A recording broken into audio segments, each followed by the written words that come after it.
Kürdəmirdə suvarma kanallarının betonlanmasının ikinci mərhələsi başlayıb, təsərrüfatlar arası və təsərrüfat daxili kanallarda görülən işlər su itkisi ilə yanaşı, torpaqların şoranlaşmasının da qarşısını alacaq.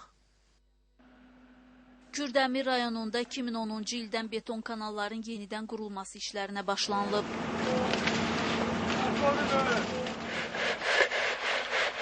Bu vaxtda 24,5 kilometr məsafədə kanallar betonlanıb. Növbəti illərdə isə 3,5 kilometr məsafədə kanalların təmiri nəzərdə tutulub. Bugünə kimi R16 təsərrüfatlar arası paylayıcı kanal, R19 təsərrüfatlar arası paylayıcı kanal tamamilə yenidən qurulmuş, üzərindəki hidrotexnik qurğular yenilənmişdir.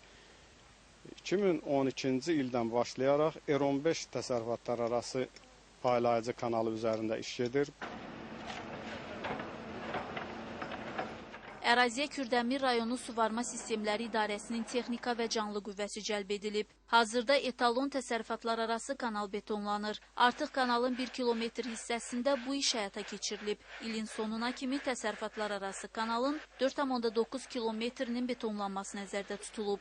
Bugün bu kanalın yenidən betonlanması əsasən suvarma suyunda olan itkiləri aradan qaldırmaq, su istifadəçilərini vaxtlı-vaxtında lazım qədər suvarma suyu ilə təmin etməkdir.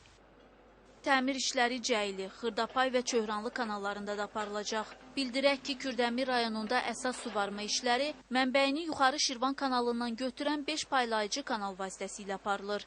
Rayonda 250 kilometrə yaxın beton kanal var. Ümumi uzunluğu 702 kilometr olan kanalların 529 kilometri təsərrüfat daxili kanalların payına düşür. Elnar İbrahimova, Aqilə Sədov, Kürdəmir.